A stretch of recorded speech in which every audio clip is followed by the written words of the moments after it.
आप लोगों ने, कितने लोगों ने अष्टांग योग पढ़ा अपने स्कूल में? पढ़ा क्या? अष्टांग योग आपके जीवन में काम आएगा। अष्टांग योग पढ़ाना चाहिए, नहीं पढ़ा है। सारे हिंदू हैं, what is the main pillars of Sanatan, पढ़ाया क्या? नहीं पढ़ाया। वो पढ़ते, वो आपके जीवन में काम आता। अगर हम अपने स्कूल में पढ़ते 5 pillars of Jainism, 5 pillars of Sikhism, 5 pillars of Buddhism, the 10 pillars of Sanatana, Ashtanga yoga पढ़ते, यम नियम पढ़ते, आसन प्राणायाम पढ़ते, सत्य हिंसा अस्तेय अपरिग्रह ब्रह्मचर्य पढ़ते, ये सब पढ़ते तो हमारे जीवन में काम आता, हमारा संस्कार अच्छा होता। लेकिन बिगड़ा हुआ है, और उसका असर ये हो रहा है कि परिवार टूटते जा रहे हैं, और परिवार जो टूट रहे हैं वो तो टूट ही रहे हैं। सबसे बड़ी दिक्कत ये हो रही है, जाति का नेता आ रहे हैं, जाति का जहर घोल के चले जा रहे हैं, नेता आ रहे हैं, भाषा का जहर खोल के चले जा रहे हैं, नेता आ रहे हैं, क्षेत्र का जहर घोल के चले जा रहे हैं। कोई अगड़े पिछड़े के आधार पे लड़ा दे रहा है, कोई कुछ कर दे रहा है, कोई कुछ कर दे रहा है, पूरा मतलब सत्यानाश करने पे लगे हुए। अगर हमने वास्तव में अपनी स्कूलिंग किया होता तो हमें कोई लड़ा नहीं पाता, हमें कोई तोड़ नहीं पाता। अगर हमने भारतीय शिक्षा व्यवस्था लागू किया होता तो जातिवाद तो अपने आप ही खत्म हो गया होता।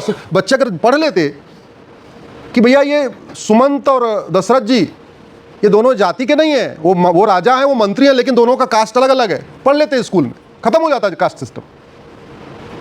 हमारे देश में तो 4 वर्ण थे, वो एकदम फ्लेक्सिबल। ब्राह्मण का लड़का वैश्य कहलाता था, वैश्य का लड़का क्षत्रिय कहलाता था, क्षत्रिय का लड़का बाद में पता चला तो ब्राह्मण कहलाया।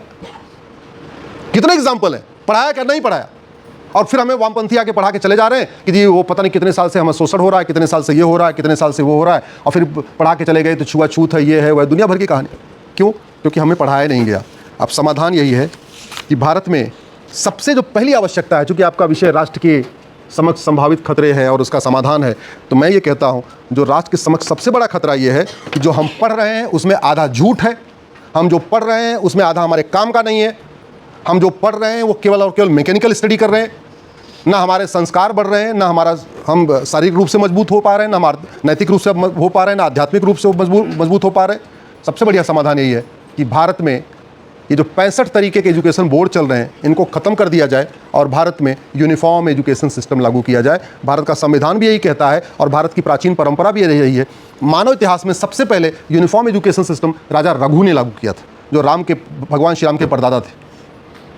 और उनके यूनिफॉर्म एजुकेशन सिस्टम का नतीजा ये हुआ कि दशरथ जी जो राजकुमार थे और सुमंत जी जो नाविक के बेटे थे, दोनों की कास्ट अलग थी, दोनों का क्लास अलग, कास्ट तो थी नहीं, दोनों का क्लास अलग था, दोनों की आर्थिक स्थिति अलग थी, फिर भी दोनों एक साथ एक स्कूल में पढ़े और फिर दशरथ जी की सुमंत से दोस्ती हो गई और उन्होंने अपना महामंत्री बना लिया। हम अभी एक जिस सामाजिक समरसता की बात कर रहे हैं, समान शिक्षा से सामाजिक समरसता ठीक हो जाएगी, मैं गारंटी के साथ कहता हूं। भारत की शिक्षा व्यवस्था हमने लागू किया, कुटुंब प्रबोधन का आधा काम हो जाएगा। भारत की शिक्षा व्यवस्था हमने लागू किया, जातिवाद, भाषावाद, क्षेत्रवाद आधा अपने आप खत्म हो जाएगा। और भारत की शिक्षा व्यवस्था हमने लागू किया तो मजहबी उन्माद भी खत्म होगा, कट्टरवाद भी खत्म होगा, धर्मांतरण भी खत्म होगा, और जो अराजकता फैल रही वो भी खत्म होगा। क्योंकि जब वो स्कूल ही नहीं रहेगा पाक ना पाक की सोच वाला, तो फिर धर्मांतरण आदमी क्यों कराएगा? अभी तो धर्मांतरण इसलिए करा रहे हैं ना कि भैया हम धर्मांतरण करा लेंगे तो हमको जन्नत मिलेगी। जब समझ में आ गया नहीं धर्मांतरण जन्नत तो नहीं मिलती, आज तक किसी को नहीं मिली, ना उसामा बिन लादेन को मिली, ना जिन्ना को मिली, किसी को नहीं मिली, आज तक मिली नहीं। अगर किसी को मिली हो, किसी को पता हो जिन्ना को मिली हो या किसी को मिली तो बताए भाई, प्रूफ लाइक, हाँ भाई उनको जन्नत मिल गई। हमको नहीं लगता मिली है। समाधान यही है कि इसको, अच्छा कुछ लोगों को लगता होगा कि जो भारत की शिक्षा व्यवस्था थी वैदिक, जिसको हम कहते हैं वैदिक गुरुकुल शिक्षा व्यवस्था, वो तो ऐसे ही थी। आज हमारा अगर फर्स्ट से लेके ग्रेजुएशन तक टोटल कितने साल लगते हैं? 15 साल। 5 साल प्राइमरी, 3 साल जूनियर, 2 साल सेकेंडरी, 2 साल हायर सेकेंडरी, 3 साल का ग्रेजुएशन, टोटल कितने हो गए? 15। हमारा जो वैदिक गुरुकुल शिक्षा व्यवस्था थी वो भी 15 साल की थी, लेकिन वो 555 मॉडल थी। 5 साल का प्राइमरी, 5 साल सेकेंडरी, 5 साल ग्रेजुएशन। 5 साल के प्राइमरी में कोई विषयों का ज्ञान नहीं, केवल नैतिक शिक्षा, एथिक्स, मोरालिटी, हेल्थ, हाइजीन, योग, प्राणायाम, अष्टांग योग, केवल और केवल चरित्र निर्माण। 5 साल केवल चरित्र निर्माण। उसके अगले 5 साल विषयों का ज्ञान। ज़्यादातर लोग इतना 10 साल पढ़ते थे, ज़्यादा नहीं पढ़ते थे। बहुत कम लोग होते थे जो अगला वाला 5 साल करते थे, वो बहुत कम ही होते थे। 10 साल में फिर अपने अपने काम में लग गए, सब अपने अपने पिताजी का जो काम था, कोई वैद्य था, कोई कुछ था, कोई पंसारी था, लोहार था, जो जिसके साथ था अपने काम में लग जाता था। अपनी नैतिक शिक्षा ले लिया, शारीरिक शिक्षा ले लिया, सब कुछ ले लिया, उसके बाद अपने काम में लग गए। 1811 में जब इंग्लैंड में पहला स्कूल खुला था, उस समय भारत में लगभग 7.5 लाख गुरुकुल थे। इंग्लैंड में जब पहला स्कूल खुला था तो भारत में कितने गुरुकुल थे? जोर से बताइए। उस समय भारत में एक भी कॉन्वेंट स्कूल नहीं था, एक भी मिशनरी स्कूल नहीं था। आज की डेट में 3 लाख से ज़्यादा हैं। और गुरुकुल कितने बचे हैं? कितने बचे हैं? 3000, 4000, 5000, चलो ज़्यादा से ज़्यादा हम कहते हैं 10,000। उस समय जो विषय पर थे हमारे, उसमें अग्नि विद्या, जल विद्या, पृथ्वी विद्या, चंद्र विद्या, पदार्थ विद्या, खगोल विद्या, काल विद्या, रत्न विद्या, प्रकाश विद्या, विमान विद्या, यज्ञ विद्या, वाणिज्य, पशुपालन, रथकार, सुवर्णकार, कुंभकार, तक्षक, सारे के सारे काम आने वाले विषय पढ़ाए जाते थे। आयुर्वेद, वास्तुकार, सारथ, सूचिकार, उद्यानपाल, नापित, वायु विद्या, अंतरिक्ष विद्या, सूर्य विद्या, मेघ विद्या, सौर विद्या, सृष्टि विद्या, भूगोल, भूगर्भ विद्या, आकर्षण विद्या, तार विद्या, जलयान, जीव जंतु, वैदिक विज्ञान, कृषि, पक्षी पालन, पशुपालन, यान, रत्नकार, वस्त्रकार, लोहकार, रंगसाज, रज्जुकार, पाक विद्या, नदी प्रबंधन, ऐसे 20 विषय चलते थे। और जो पूछ लेते भाई क्या करना, पिताजी बोले पिताजी नहीं मैं तो पंसारी की दुकान खोलूंगा। बोले ठीक है तुम ये 3-4 विषय तुम पढ़ो। बोले तुम क्या, हमारा जी अपना लकड़ी उकड़ी वाला काम रहेगा। बोले तुम ये वाला विषय पढ़ो। सबके लिए सब्जेक्ट था, वो काम आता था, व्यवस्था ठीक चल रही थी। मुझे लगता है अब समय आ चुका है इसको लागू किया जाए भारत में। अगर हम इसको लागू नहीं करेंगे तो बाकी हम सब प्रयास कर लें, अधर्म का नाश किए बिना धर्म की जय नहीं होती। धर्म की जय करने से अधर्म का नाश नहीं होता, अधर्म का नाश करने से धर्म की जय होती है। याद रखिए, गाय तब सुरक्षित होगी जब गौशाला बने, लेकिन गाय को खाने वाला अंदर हो।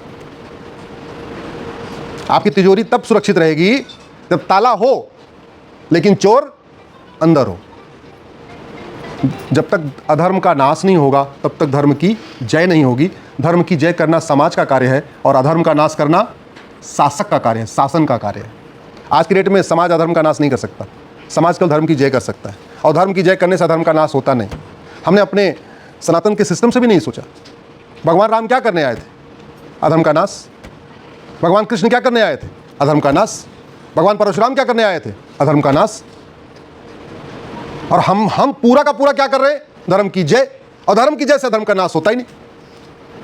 जब तक अधर्म का नाश नहीं होगा तब तक धर्म की जय नहीं होगी। और अधर्म का नाश करने के लिए ही नियम कानून बदलने पड़ेंगे, शिक्षा व्यवस्था बदलनी पड़ेगी, सोच बदलनी पड़ेगी, कानून भी बदलने पड़ेंगे। दूसरा एक विषय है जो मुझे लगता है, मैं गलत भी हो सकता हूं, मैं ये नहीं कहता हूं जितना मैं कह रहा हूं सब ब्रह्म वाक्य है, यही सही है। इसके अलावा भी सच हो सकता है, ये तो मैं अपनी सोच से कह रहा हूं। याकूब मेनन कौन था? अजमल कसाब कौन था? जोर से बोलिए जरा। अजमल कसाब कन्वर्टेड हिंदू था। अजमल कसाब कौन था? कन्वर्टेड हिंदू। आप उसको मुस्लिम कहते हैं, मैं उसको कन्वर्टेड हिंदू कहता हूं, क्योंकि पाकिस्तान में पहले कोई मुस्लिम था ही नहीं, सब के सब कन्वर्टेड। बुरहान वानी कौन था? कन्वर्टेड हिंदू।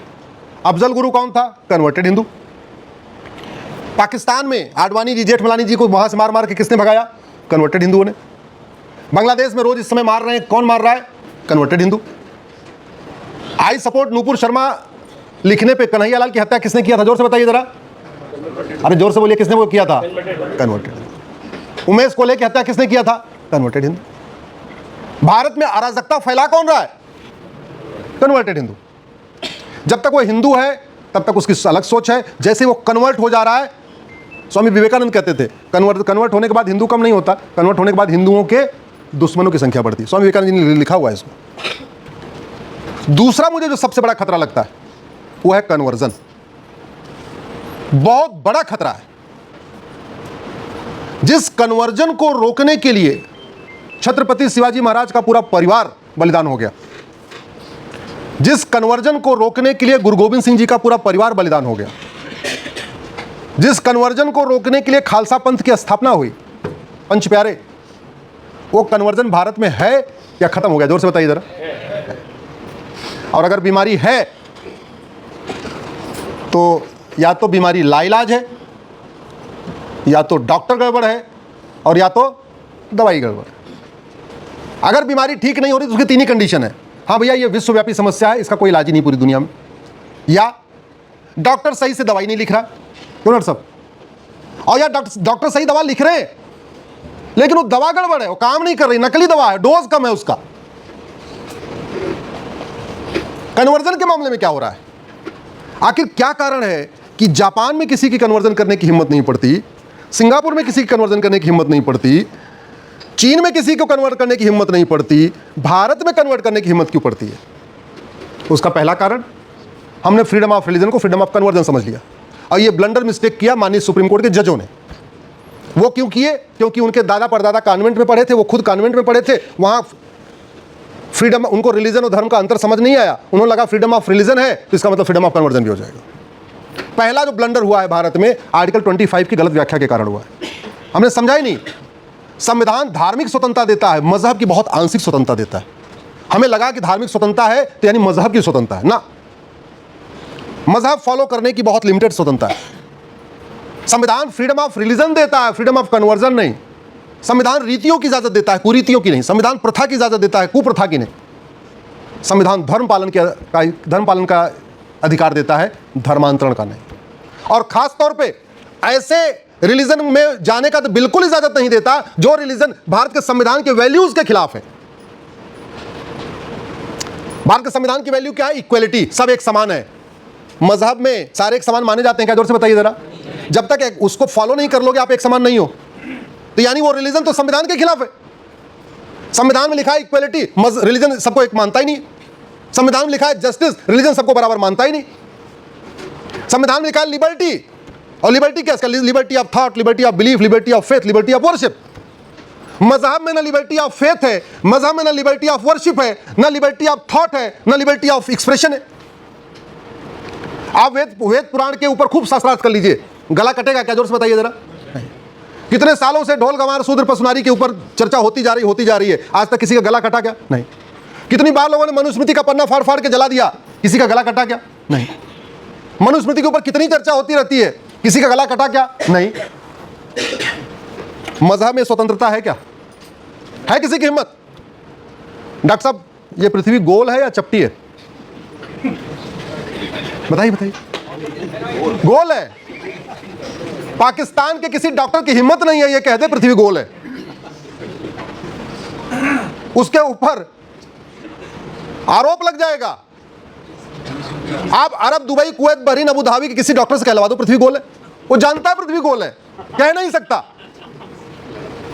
अरे बाकी छोड़ दो, हम कहते हैं कि भारत के किसी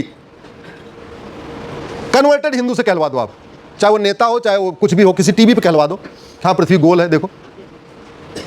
मैं तो सोच रहा हूं जो ये भूगोल के टीचर हैं वो कैसे कहते होंगे पृथ्वी गोल है। अब इसको एग्जामिन करना पड़ेगा। मैं तो चाहूंगा देश भर के कॉलेज में ढूंढे, अगर कोई ज्योग्राफी का टीचर वो पता करें कोई चपटी बता रहा है भूगोल या गोल बता रहा है। Freedom of speech, freedom of liberty of thought, liberty of belief, liberty of faith, liberty of worship, ये सनातन में है, रिलीजन में नहीं है। तो आवश्यकता इस बात की है कि भारत में एक राष्ट्रीय एकता अखंडता आयोग बनाया जाए, उसमें धर्म के लोग भी हों, रिलीजन के लोग भी हों, मजहब के लोग भी हों, और एक बार सारी किताबों की समीक्षा की जाए। अगर कोई किताब, और ये आज मैं पीताम्बरा माँ की पुण्य भूमि से भारत के सभी माननीय वर्तमान और भूतपूर्व जजों से सवाल पूछ रहा हूं, मुझे पता है ये वीडियो वहां तक पहुंचेगा इसलिए आज ही पूछ रहा हूं। आज मैं भारत के सभी न्यायविदों से पूछ रहा हूं कि अगर कोई मजहब इस संविधान के ठीक उल्टा उसमें बातें लिखी हों तो क्या उस मजहब को भारत में मान्यता मिल सकती है? क्या उसको भारत में आर्टिकल 25 के अंतर्गत फलने फूलने चलने प्रोपोगेट करने की आज़ादी दी जा सकती है क्या? इस पर चिंतन करना पड़ेगा, सोचना पड़ेगा।